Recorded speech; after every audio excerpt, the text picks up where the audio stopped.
Good day, ladies and gentlemen, and welcome to the Urban Outfitters, Inc. second quarter fiscal 2026 earnings call.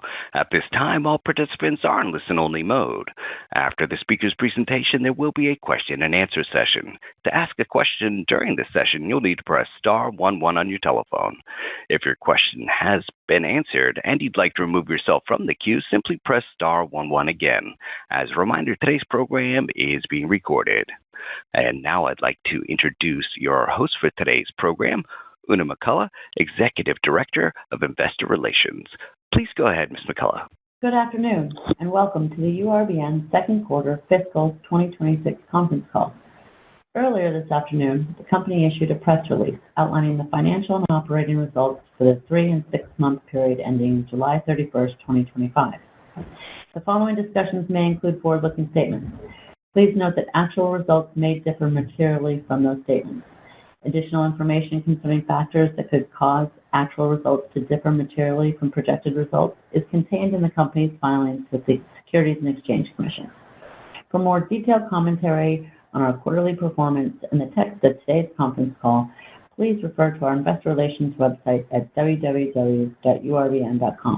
I will now turn the call over to Dick. Thanks, Ona, and good afternoon, everyone. The URBN teams delivered another outstanding quarter. Total sales grew by 11%, and net income increased by 22%, both new second quarter records.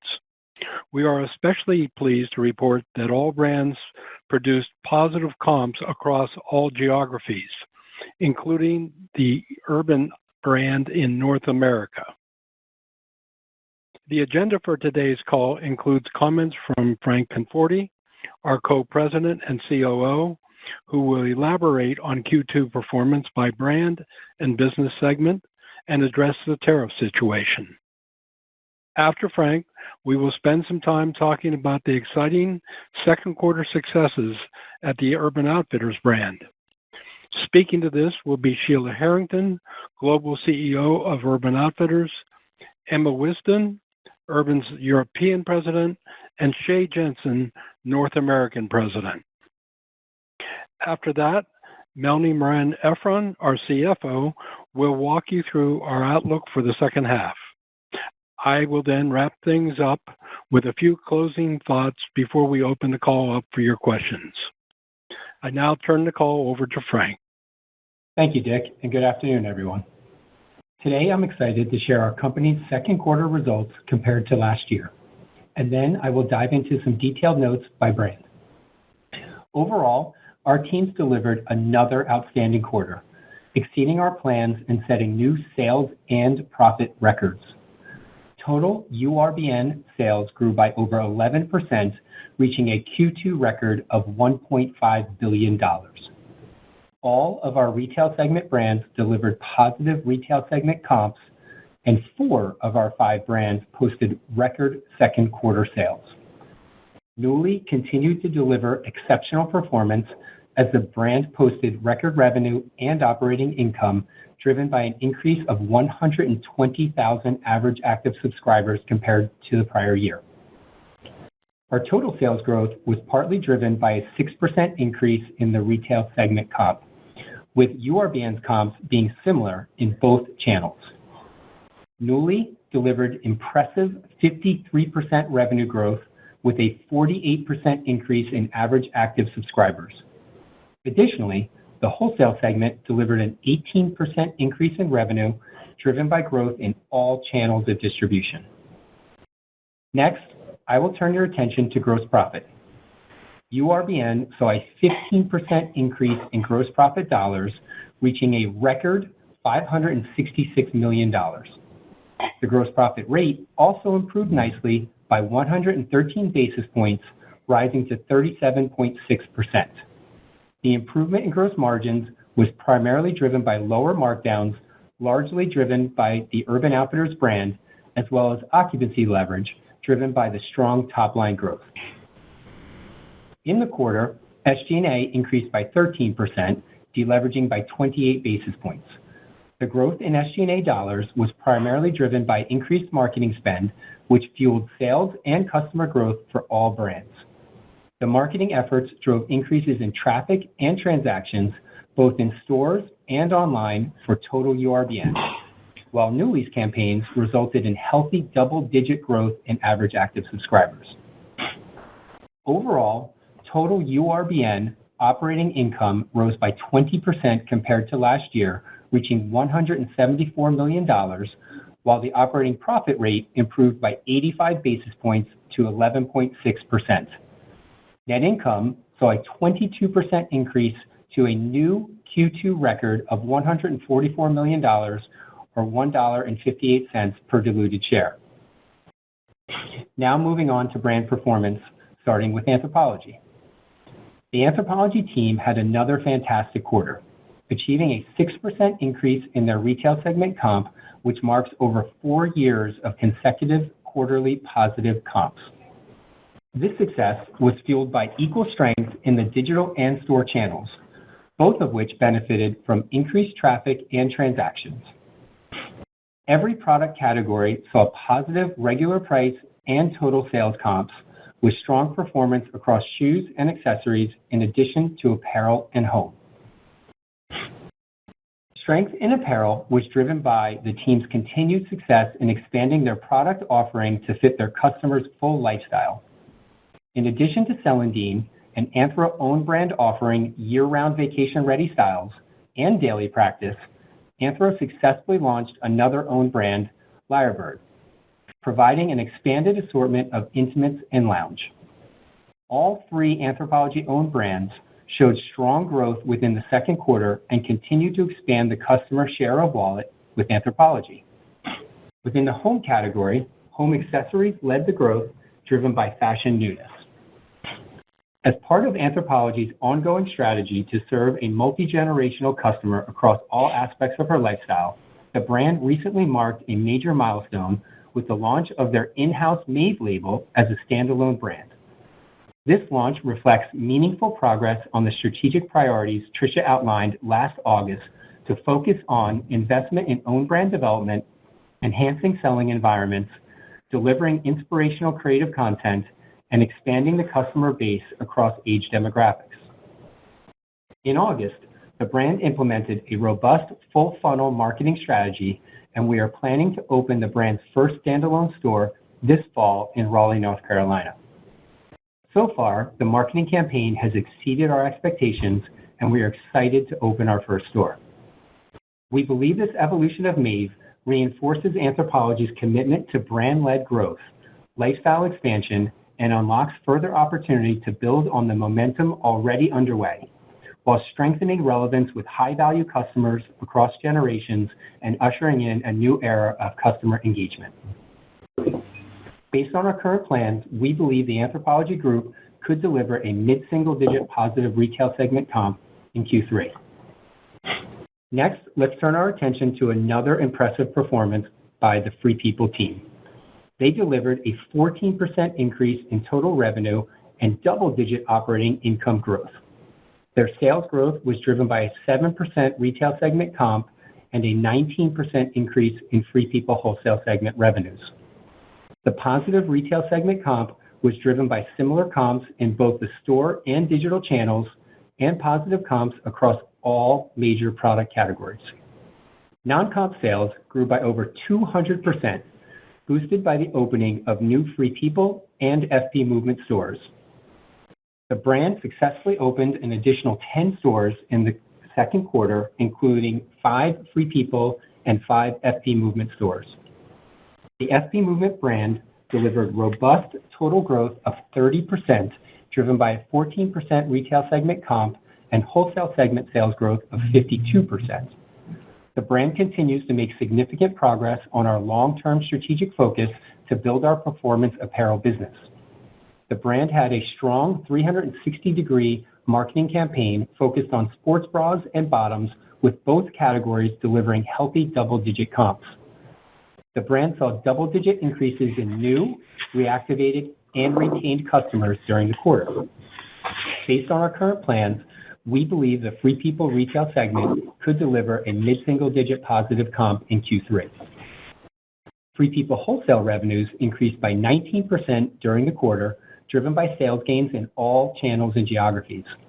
As we move into the back half of the year, the wholesale channel faces more difficult year-on-year comparisons versus the prior year.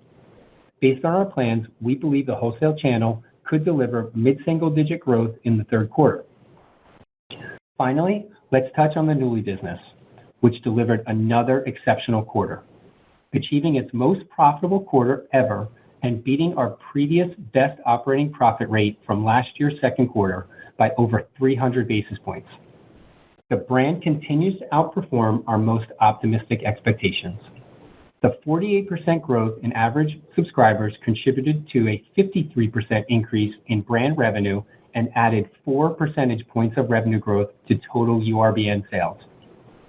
The strong revenue growth in the second quarter resulted in leverage in almost every expense line item, helping to deliver a record second quarter operating profit of 9%. As we scale the Nuuly business, we see further opportunity for growth and are primarily focused on building brand awareness. That is why we are investing in more upper funnel marketing efforts, most notably our latest campaign, which launched in August. This campaign builds on strong momentum from the successful first quarter marketing campaign. While the first quarter campaign focused on broad education around the value of clothing rental, this new campaign speaks specifically to our target audience. It positions Nuuly as the solution to common wardrobe challenges faced by our core demographic, like feeling overwhelmed with clothing options, yet still having nothing to wear. Our first quarter campaign was instrumental in expanding awareness, with 66% of new subscribers indicating they had never rented clothing before. Our first brand awareness campaign launched last year in the third quarter, followed by a first quarter campaign this year. Both contributed to significant new customer growth and drove a measurable increase in market awareness. We believe that due to Nuuly's predictable, recurring revenue model, as well as the strong retention profile, we can make thoughtful marketing investments that yield returns over multiple future quarters. We look forward to continuing to increase brand awareness and drive new subscription adoption now and in future quarters. To support Nuuly's growth, we are expanding our logistics operations in Kansas City, Missouri, from 600,000 square feet to 1 million square feet. The brand is currently adding storage capacity in this additional space to hold more rental products. We believe this expansion will be complete by mid-next year. We are also adding new sortation automation in Kansas City to drive a more efficient operation that should be delivered in the back half of next year. These investments will continue to support Nuuly's robust growth, which we believe could provide further operational leverage. Nuuly's performance on top and bottom line continues to strengthen our confidence in the business model. We believe that we are leading the industry and that there is a very large and growing opportunity in the U.S. for apparel rental. The performance at Nuuly over the past year has fortified our confidence to push the business forward with further investments and expansions. Based on our current plans, we believe Nuuly could deliver healthy double-digit revenue growth in the third quarter. Now moving on to tariffs. Since our previous call, the landscape continues to change as tariff rates have increased for many countries. As of today, and based on new assumptions, we believe the impact for the second half of the year could be approximately 75 basis points to gross margins. Our teams continue to work on mitigation strategies, including negotiating better terms with our vendors, diversifying our countries of origin, changing our mode of transportation from air to ocean, and strategically adjusting pricing to minimize the impact on our customers. Although tariffs present a temporary challenge to our business, we are confident in our ability to manage through this environment and still achieve approximately 100 basis points of gross margin improvement for the full fiscal year 2026. I want to stress that this plan is based on what we know today. In summary, it was an exceptional quarter. All brands delivered positive retail segment sales comps. Both the wholesale and subscription segments drove double-digit revenue growth, and all brands recorded healthy operating income improvement. We could not be prouder of the teams and their amazing execution. I want to take a moment to especially congratulate the Urban Outfitters team for their significant progress in returning the brand to growth and improving profitability. On that note, I will now turn the call over to Sheila Harrington. Thank you, Frank, and good afternoon.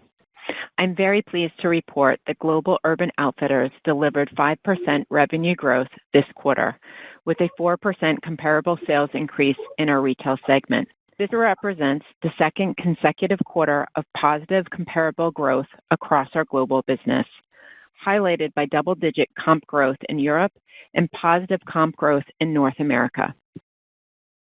Notably, this quarter saw year-over-year double-digit growth in gross profit and strong improvement in operating income. Based on the strong back-to-school sales reads, we believe that the brand can achieve mid-single-digit retail segment comparable sales growth in the second half while continuing to build on its profitability.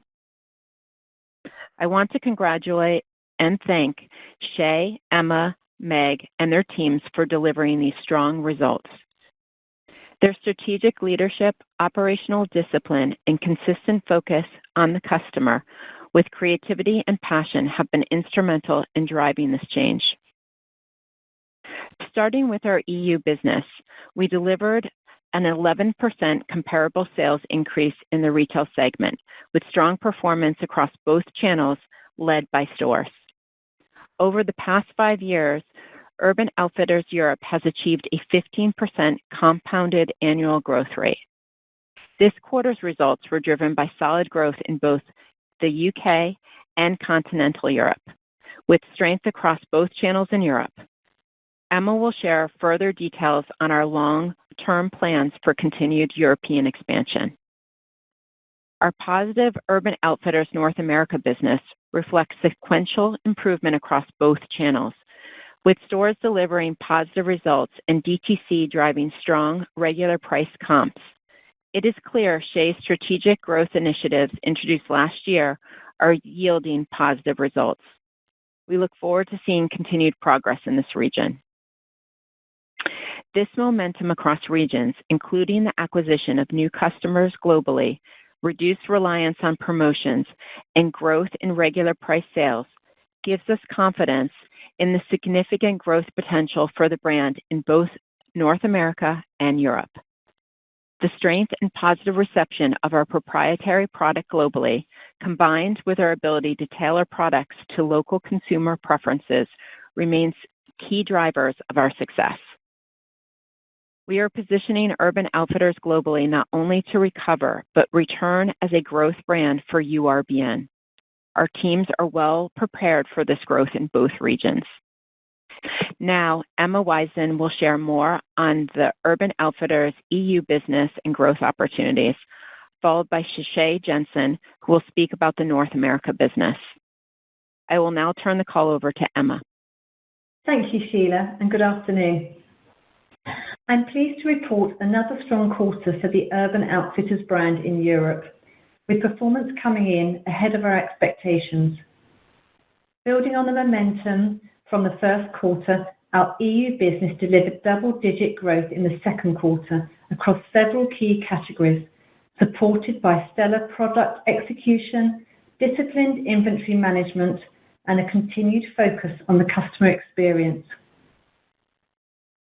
Women's apparel and accessories were clear standouts, with strong double-digit growth driven by an exceptional bottom cycle and viral items that resonated with customers. Men's and home also performed well, while our proprietary brands continue to gain market share.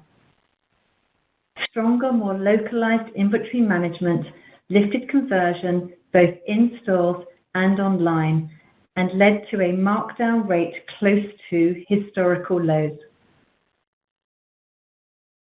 From a marketing perspective, our strategy of authentic, community-driven activations is paying off. We've seen a significant increase in both reach and engagement, outpacing industry benchmarks. Collaborations with emerging artists and cultural communities are reinforcing our brand's relevance, and our digital campaigns are delivering strong results. Regionally, the UK remains a highly established business with over a decade of strong customer connection, and our primary focus now is on mainland Europe, where we are still in the early stages of growth, but gaining momentum. Germany is our second largest market with 18 stores and a growing digital business. And we're building momentum quickly in France, Spain, and Italy. Our consistent growth over the past several years gives us confidence to open more stores across both Northern and Southern Europe and continue to expand our marketing efforts. All of this has been possible because of the strength of our leadership team. Their stability and experience have been crucial to delivering consistent divisional growth year after year. Looking ahead, our plan is not just about near-term wins. It's a long-term strategy that we believe in, one that's delivering results today and setting us up for future success. I will now turn the call over to Shay to speak to the North American business. Shay. Thank you, Emma, and good afternoon. This time last year, we laid out our strategy to recover the North American business. Today, I'm happy to report on the significant progress we've made. We are not only executing the plan we outlined, but we're also building incredible momentum, and I'm excited to share the details with you. Over the past year, our team has passionately focused on our customers. We've evolved our product assortment to appeal to a broader target audience, built and applied new marketing strategies to acquire more customers, and adapted our channels to offer a more relevant experience. We're also operating with greater discipline, especially in inventory management and expense control. Because of these efforts, our business continues to stabilize. We delivered a strong single-digit comp in the month of July, with growth in both channels, and a positive comp for the second quarter. With inventory more aligned to sales and disciplined expense management, we made incredible progress on our bottom line. We reduced markdowns by hundreds of basis points and leveraged almost all areas of expense, considerably reducing our loss compared to last year's second quarter and year-to-date. From a product perspective, we continue to apply customer insights and research to evolve our assortment, aiming to appeal to a broader range of our target customers. Our strategy is anchored in denim and lounge, where our customers told us we were winning with great fit, exceptional comfort, and value. We've deliberately invested in and grown these businesses with our foundation built in our two hero own brands, BDG Denim and Out From Under Lounge and Athleisure. These brands have grown by more than 30% year-to-date and now represent a considerable portion of our overall women's apparel business. As a lifestyle retailer, we recognize the opportunity to differentiate ourselves in the market by amplifying our accessories, novelties, and gifting categories. These categories offer our customers moments of discovery, experience, and price accessibility, uniquely positioning Urban Outfitters as a destination. They drive trips and build engagement. Over the past year, these categories have grown exponentially and delivered some of the most exciting and exclusive products in our offer, from fun collaborations to limited edition items. In addition to our category distortions and growth, we've recalibrated our pricing architecture. We now have a better balance of opening, mid, and better price points, with the goal of offering the best price-to-value combination on every item we sell. Opening price points now represent approximately 15% of our total assortment, and the customer continues to respond to these products. We've also broadened the range of occasions and categories we serve and offer to ensure our assortment is more relevant to our target customer. Our assortment has evolved to include occasions such as game day and sorority rush, and we've broadened our size range. Overall, our women's business is healthy, driving strong comps, and we're confident that our focus on offering relevant products at the right price and on time for the occasion she attends is a winning recipe. From a marketing perspective, we're extremely excited about the progress the team is making. Second quarter new customer growth was up 17%, with an increasing number of these customers aligning with our target demographic. Our team has been working to engage these new customers to drive brand loyalty and repeat trips with a reactivation rate in the quarter up double digits. These new customers are shopping full price, spending more than prior cohorts, and shopping more frequently. Our marketing progress reflects our team's clear strategy to engage customers authentically, not just in more places, but in the right places, on the right platforms, and in more intentional and coordinated ways across creative, brand, and performance media. In addition to acquiring and activating new customers, we saw increased brand affinity as our unaided brand awareness grew in the quarter. More young customers are being welcomed into the brand through the team's compelling creative, culturally relevant conversation, and exciting collaborations with brands our customers know and love. We're also excited about the progress we've made in adapting our selling experiences to be more relevant for our customers. We know our stores are a valuable asset and a place our customers love to shop. In our stores, we've evolved our selling model, repositioning our staff to reflect a more welcoming environment.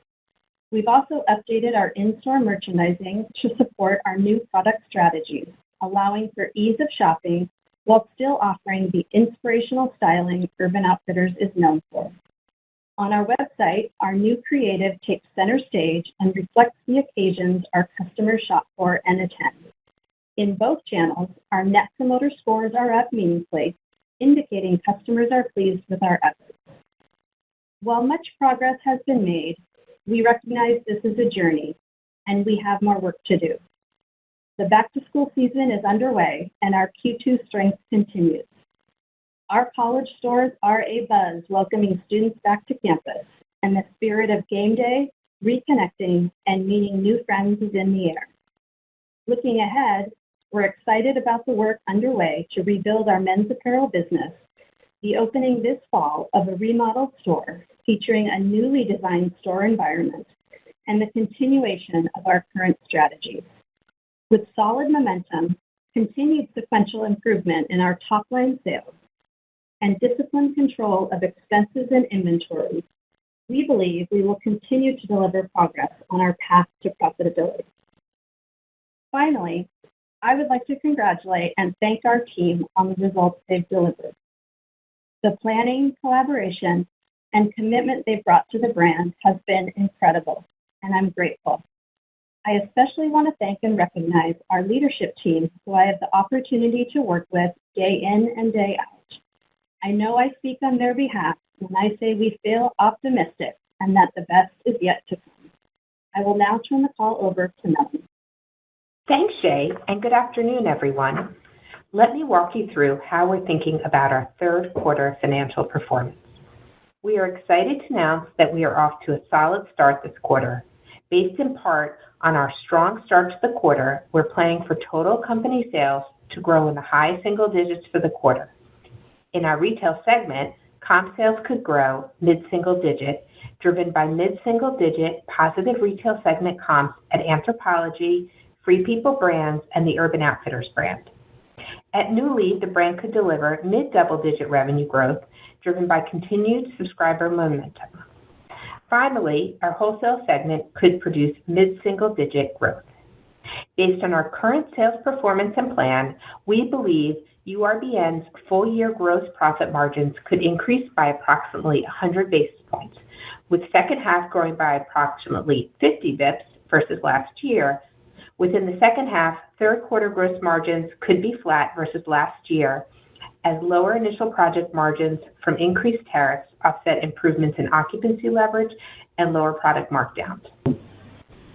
Fourth quarter gross profit margins could increase by approximately 75 to 100 basis points as lower product markdowns, particularly the Urban Outfitters brand, offset lower initial product margins from increased tariffs. Our current assumptions on tariffs are based on the announced tariff rates as of August 27th, which includes 50% tariff rates on goods from India. Turning to SG&A, for the second half of the year, we expect expenses to grow approximately in line with sales based on current sales performance and plans.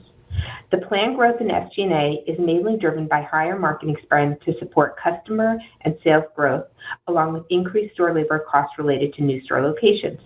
For the third quarter, our brands are planning outsized marketing investments driven by brand campaigns at the Nuuly and Anthropologie brands, along with pre-holiday push to drive customer acquisition ahead of the fourth quarter holiday season. As a result, we believe marketing expenses could deleverage in the third quarter while leveraging in the fourth quarter. As always, if sales performance fluctuates, we maintain a certain level of variable SG&A spending that we can adjust up and down depending on how our business is performing. We are currently planning for an effective tax rate of about 23.7% for the quarter and 23% for the full year. Now on to inventory. We ended Q2 with slightly elevated inventory levels as we intentionally brought in product early to reduce the impact of announced tariff increases. In Q3, we expect inventory could grow at a rate similar to third quarter sales as our teams continue to focus on increasing our product turns. For FY26, capital expenditures are planned at approximately $270 million. The FY26 capital project spend is broken down as follows. Approximately 50% is related to retail store expansion and support.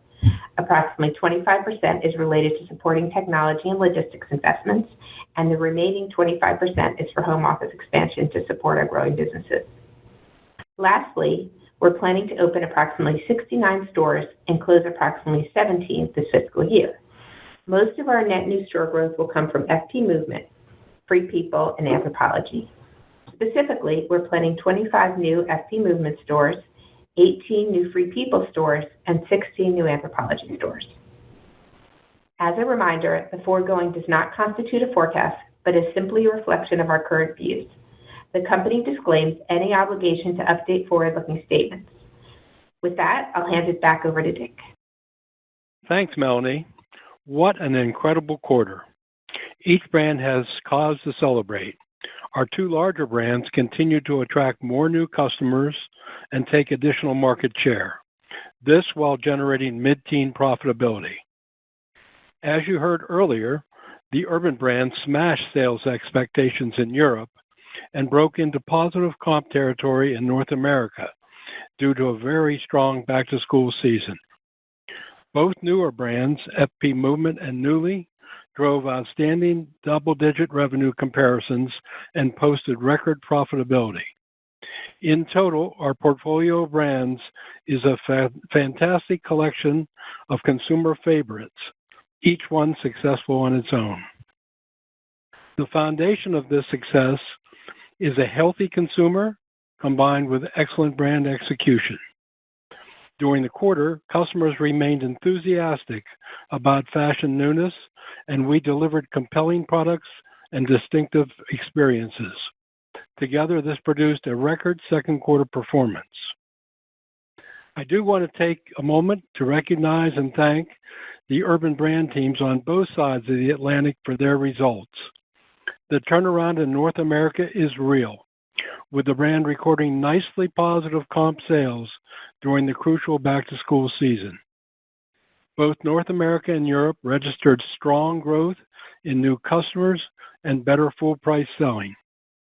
The Urban Outfitters brand is now clearly trending up globally and regaining its mantle as a preferred destination for young adults. Congratulations to both teams. Looking forward, success for all brands has continued August to date, and we are planning to deliver high single-digit growth in total sales for Q3. Both consumer demand and our execution remain strong. The only major headwind we currently face is the uncertainty surrounding tariff rates. We're confident that the product sourcing diversification URBN adopted post-COVID will serve us well as we navigate this lack of clarity. Overall, the future for our brands appears bright, and we believe there are many more record quarters to come. Finally, my thanks to our entire URBN family, brands and shared services, for producing another outstanding quarter. I want to acknowledge the phenomenal job each of our brand leaders and Meg Hayne have done. I understand the amazing amount of hard work and long hours you and your teams devote to making our brands among the best in retail today. Our results are a testament to your efforts and your talent. Lastly, I thank our partners around the globe and our shareholders for your ongoing support. That concludes our prepared remarks. We now invite your questions. Certainly. And ladies and gentlemen, we'd like to ask that if you do have a question during today's program, you limit yourselves to one question each. Our first question comes from the line of Paul Lejuez from Citi. Your question, please. Hey, thanks, guys. I think you gave the tariff impact on a net basis. I'm curious if maybe you could talk about what the gross impact is and how much of the mitigation you are driving with pricing actions, looking to take prices higher, reduce promotions. And then also, just curious if you could just talk about, at a very high level, the performance of your own brands, which came up several times during the call. Performance of own brands versus national brands at Urban and Anthro. Thanks. Hey, Paul, it's Frank. I could take the first part of your question. Yes, you're correct that we're focused on the net here versus the gross, as we're focused on our mitigation strategies.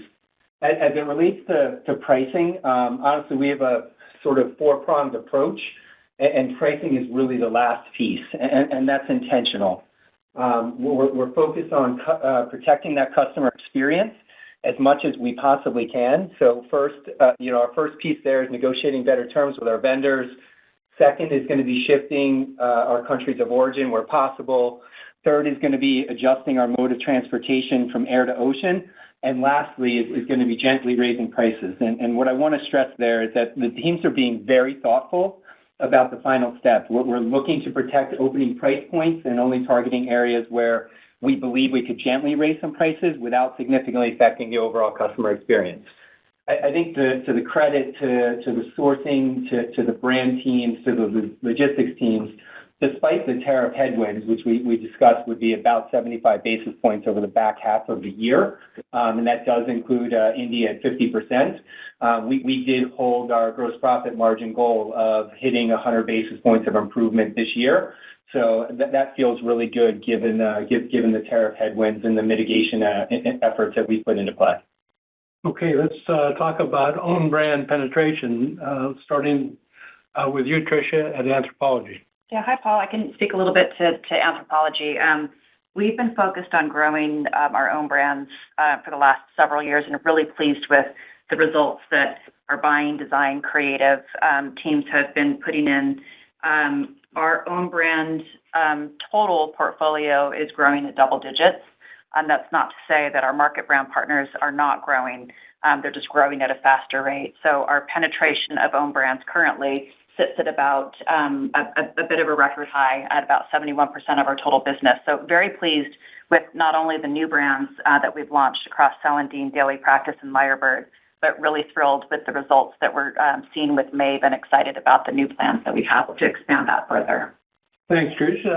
And I can jump in for global Urban, and then Emma or Shay can jump in and support.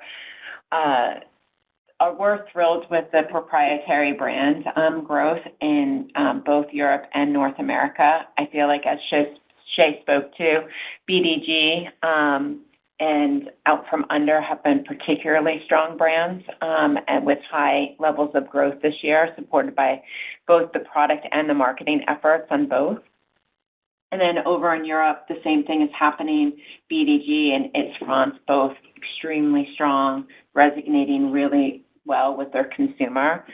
That being said, I think the North America team in particular has done an amazing job with some of its national brand support, whether it's Awala or Baggu, the reintroduction of Nike, have supported just the total customer interest. Thank you, Sheila. Emma, do you have anything to add? Oh. Hi, thanks, Dick. Yes. I think just to sort of reiterate really what Tricia and Sheila said, the proprietary brands in Europe have been very key to our success across sensibilities. Talking to mostly the casual brands, if you like, where we are distorting. BDG was mentioned, but also our streetwear brand, EX France, has been exceptional in driving exclusivity and hype and foot traffic. So, yeah, it's been great. Thanks, Emma. And our next question then. Our next question comes from the line of Lorraine Hutchinson from Bank of America. Your question, please. Thanks. Good afternoon. I wanted to follow up on the pricing conversation. Frank, I know you said you'd be pricing gently. Are you pricing at all major brands? Will you focus on the higher price points? If you could just help us out a little bit strategically with how you'll be executing this. It is a lot of tariff pressure to offset, so I think there are a lot of questions on how much of this will be passed to the consumer. Now let's let Tricia answer that about Anthropologie, and then Sheila, if you'd like to answer about Urban and Free People. Yeah, I think, hi Lorraine, our pricing strategy, as Frank mentioned, is really to look at some gentle price increases where we feel like there's the value that can contribute to that. So making sure that we're protecting some of the opening price points that the customer counts on and some programs that we know drive a lot of volume. But I think the combination of really gentle price increases really maintain our AURs and the growth of that at a rate that feels comfortable to the business, and then offsetting the rest of tariffs around negotiations with our factories and trying to understand how to hold that line without making any significant price increases, and we don't think that'll have any impact on our sales ability. I feel like for Free People and Urban, definitely echoing exactly the same strategy. Recognizing the value equation is really important to all of our consumers, and we want to maintain our opening price point, our welcoming price point for our consumers so they can participate in the brand, and then where possible, asking the customer to join in the value equation and raising our high AUR a little bit more gently than not touching opening. So, great. Thank you. Next question. Thank you. And our next question comes from the line of Adrienne Yih from Barclays. Your question, please.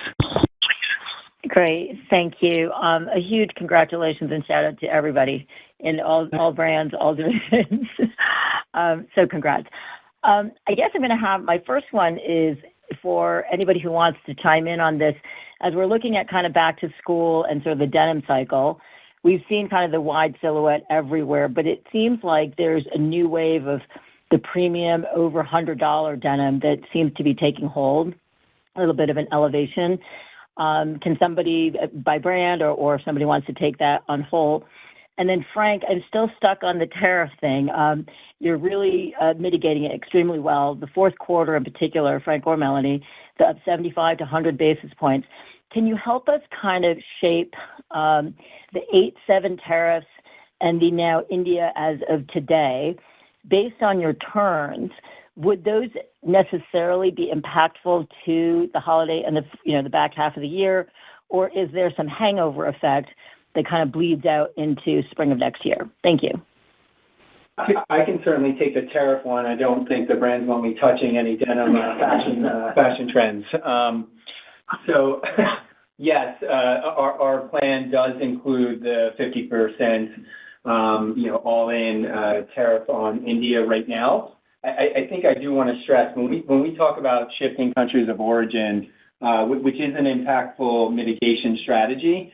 We talk about doing that where possible. Obviously, the ability for a factory in a country to execute our product is critically important, and we also talk about when appropriate.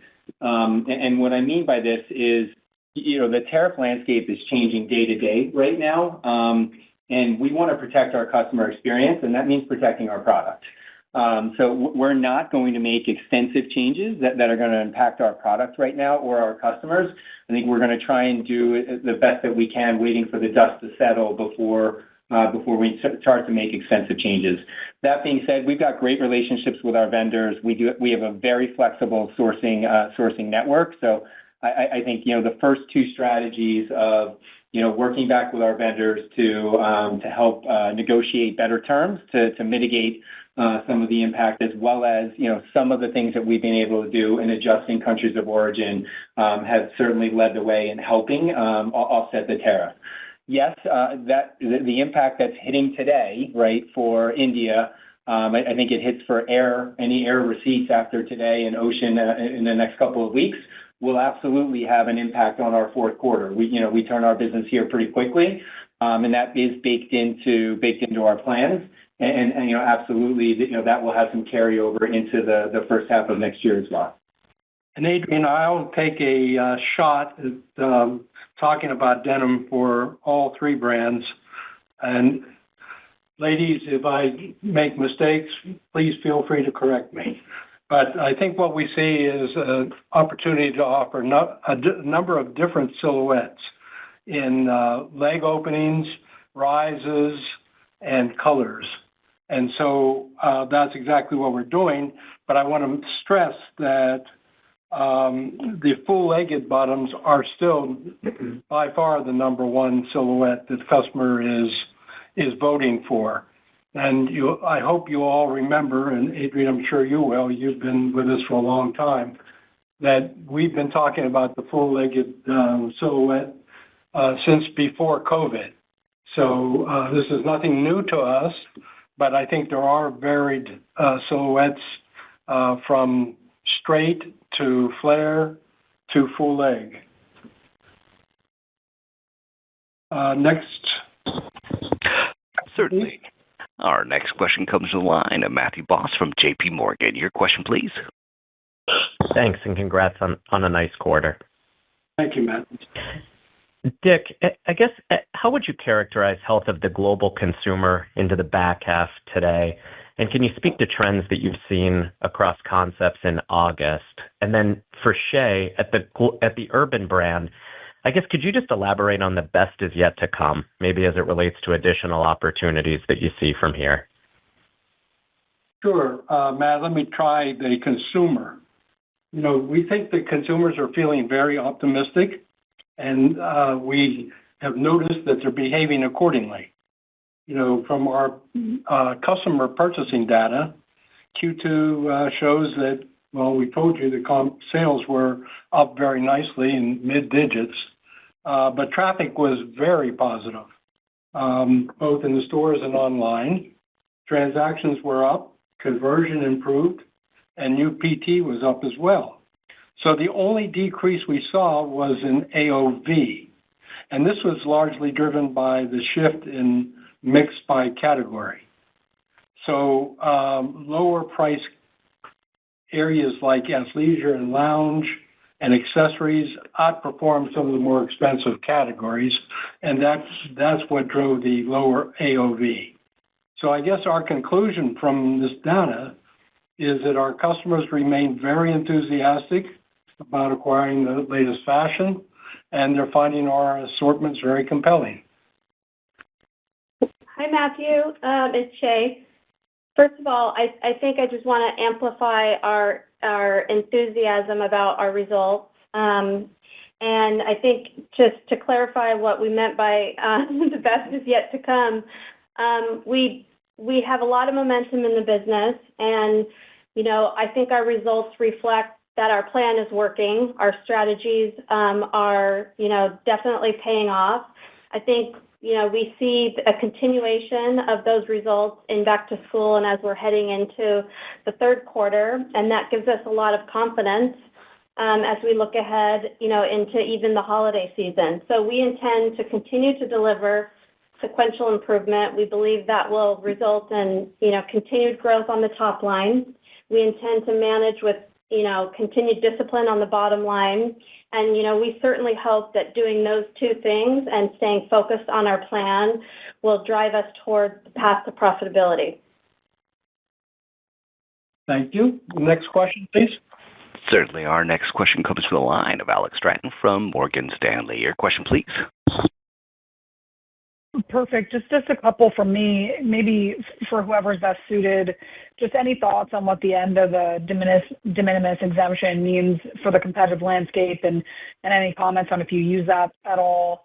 And then maybe for Frank or Mal, it seems like the spread between total sales growth and comp should narrow in the back half compared to the front half. I just want to make sure that's right, and if you can comment on what exactly drives that change. Thanks so much. Hey, Frank, you want to take it? Yeah, thanks, Dick, and thanks, Alex. The de minimis for us is honestly a really immaterial impact for us. We have just a very small amount of sales that we've utilized and received that benefit on. So it's honestly just not something that we're worried about or that's going to impact our business.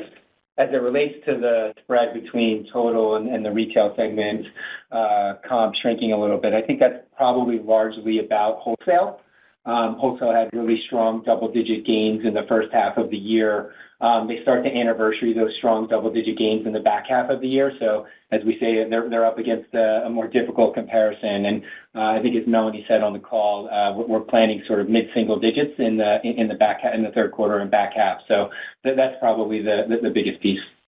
Alex, I will say about de minimis that as far as the Urban brand is concerned, it can only help. I mean, some of the folks who were big into this, Sheen and some others, are obviously having a little bit harder time coping with some of the new regulations. So to the degree that they're shipping less, it should help us. Okay, next question. Certainly, and our next question comes from the line of Mark Altschwager from Baird. Your question, please. Great. Thank you for taking my question. Definitely sound more bullish on the momentum you're seeing at UO. So I was hoping you could update us on how you're thinking about the progress for profitability at that brand and whether break-even could be in the cards this year with the top line that you're seeing. Thanks. Oh, sorry. Thanks, Mark. This is Frank.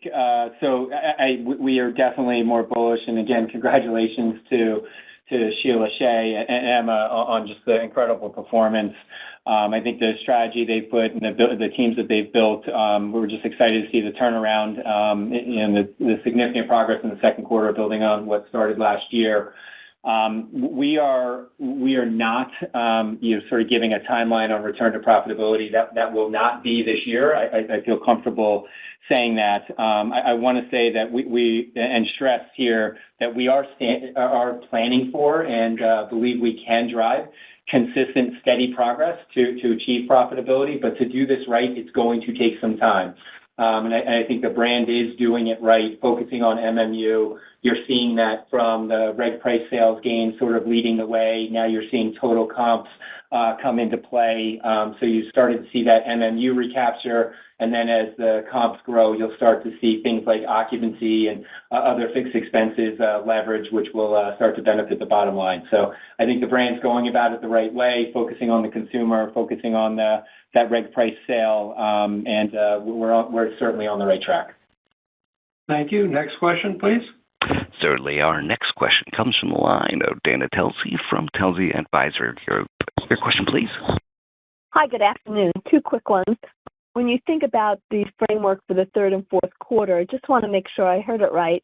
I think you said SG&A up in line with sales for the second half, with marketing deleverage in the third quarter and leverage in the fourth. Any clarification on that, the magnitude of marketing spend? And just lastly, on the real estate portfolio, how you're thinking about some of the remodels and new stores, and now with Maeve, what is you see as the opportunity there? Thank you. Thanks, Dana. I'll start with your question about SG&A for the second half.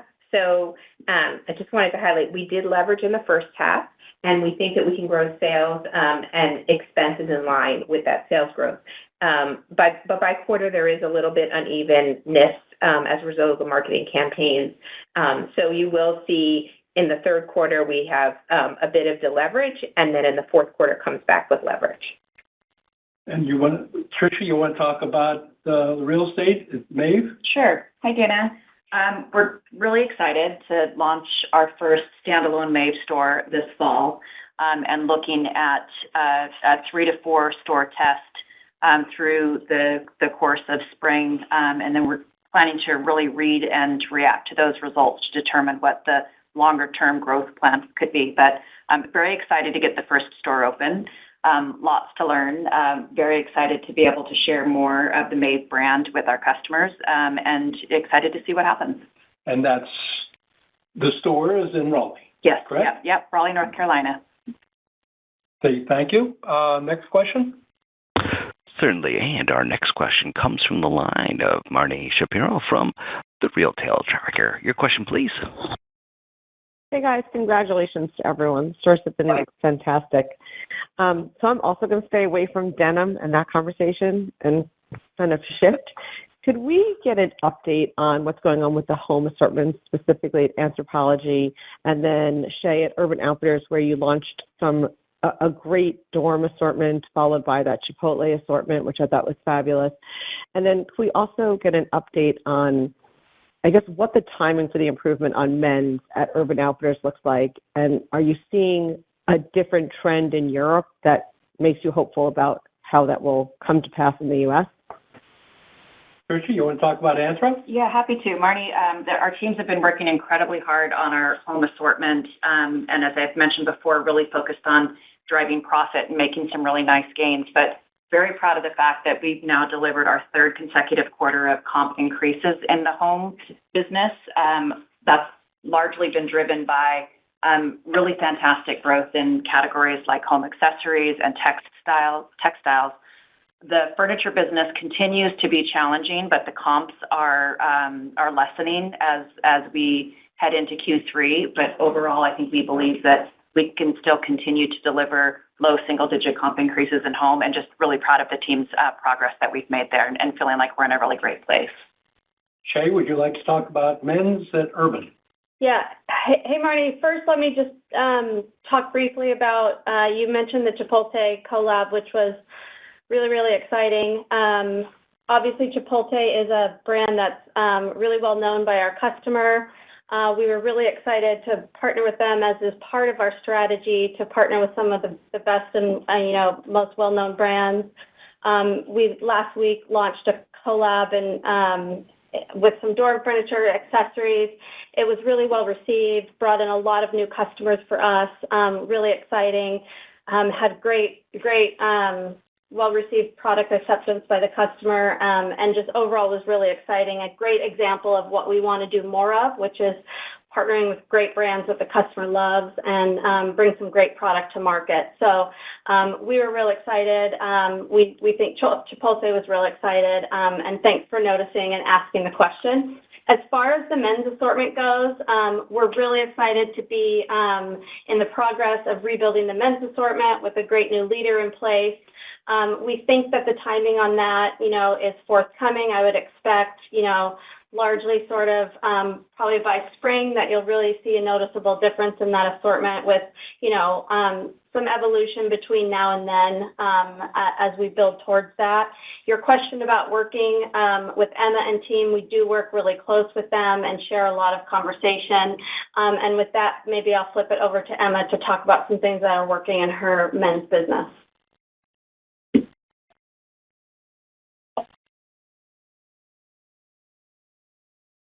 Okay, so I can jump in for Emma. I feel like, just like with everything, the Zoom phenomenon leaves us a little challenged. Emma and her team have driven tremendous year-over-year growth in men's. They've been able to learn about their men's business in the UK, in Germany, and the proprietary brands that they have really made an impact. And now she's up and running, so I'm going to let her say in her own words. Yes, huge apologies there. I don't know what's happening today. Just to add, I think menswear in Europe is particularly strong. There are certain regions, particularly Northern Europe, that distort in menswear. But essentially, the casual brands BDG and EX France are extremely strong on menswear as they are on womenswear. So, those streetwear brands and denim brands really driving great performance. Okay, thank you, Marnie. I hope you got your Leave It Here Chipotle doormat. I know everybody wants one. Okay, next question, please. Certainly, our next question comes from the line of Sol Jay from UBS. Your question, please. Super. Thanks so much. My question is about Nuuly. I think you mentioned the prepared remarks that it surpassed even your highest expectations. If you just take a step back and think about what you saw over the last 90 days, can you just reframe what the big picture opportunity is at Nuuly today from a total sales and margin perspective, if you look out, say, 3 or 5 years? Okay, Dave, take it away. Thanks for the question, Jay. Appreciate it. I would reiterate a lot of the excitement you've already heard on the call and just say that we have a similar amount of excitement for Nuuly. It's kind of steady growth and steady progress. We continue to add new subscribers. Awareness continues to grow as we do more and more marketing campaigns and receive more word of mouth from our subscribers, telling their friends and their family about what Nuuly is. We think there's an incredible amount of awareness still to be had out in the market. We're seeing a lot of our new subscribers that have never rented before, so they're really new to the rental model. As we said in the prepared remarks, that's about 66% we saw in the second quarter. So we think that there's a really sizable opportunity here, and we think the market is actually a lot bigger than a lot of people may believe at the moment. So I think rental apparel is a very viable business and a very viable market, and we think we're leading now in that market and very excited about that opportunity. So we continue to see sizable growth, and we're excited about where we are in August. Currently, at the moment, we're about 370,000 active subscribers for where we are currently, and we think the third quarter is going to continue with a lot of growth. So very excited about it. Thank you. Next question, please. Certainly. And our next question comes from the line of Janet Joseph Kloppenburg from JJK Research Associates. Your question, please. Hi, everybody, and congratulations. A couple of quick ones. Have you, in fact, executed some price increases? And, I was wondering, the elasticity levels that you are experiencing. People for a minute, and what drove that acceleration, particularly at Free People movement? And I wanted to ask Dick, given the success of the marketing program, if he thought that marketing as a percentage of sales could continue to tick higher. Thank you. Okay, Sheila, you want to talk about price increases? I think you have had some, but not many. Yeah, I'll take the first two questions. I think there was something about movement as well. But we've been very thoughtful about where to do our price increases, really leaving opening as it is and really focusing on where we could gently raise prices according to the value of the product. Some higher price jackets and select pieces in our assortment. And we're feeling very good about it. Our customer has been very, very receptive to where we've made those changes. I think the merchants have studied very hard where they're asking the customer to pay a small amount more. But like Dick mentioned, we are seeing lower price point categories certainly penetrate deeper, whether it be accessories or intimate classes, etc. And Janet, I'll talk a little bit about the marketing. We do have two, as Frank talked about, two projects going right now. One is in Nuuly, and the other is to introduce Maeve at the Anthropologie brand. So marketing expenses will go up a little bit in the third quarter. We expect it then to come back down in the fourth quarter. As far as next year is concerned, we think it's a little too early to start talking about what we're going to do next year. And so we will save that for the November call. Okay? Thank you very much. There was a question about movement. We couldn't hear. We'll end on that note, that movement, we're thrilled with the performance of our FP movement across the three channels of business, wholesale, retail, and direct. Where the team is thrilled with the impact of performance. It's been a long road to really focus on making sure we're delivering on the promise of performance as well as fashion, and we're making significant inroads on that front. And I think with that momentum, I think they'll be a very sticky customer as we continue to build. Okay, I'm with you 100%, Sheila. We are in love with FP Move. So thank you all very much for joining the call, and we hope to see you back in a few months. Thank you, ladies and gentlemen, for your participation in today's conference. This does conclude the program. You may now disconnect. Good day.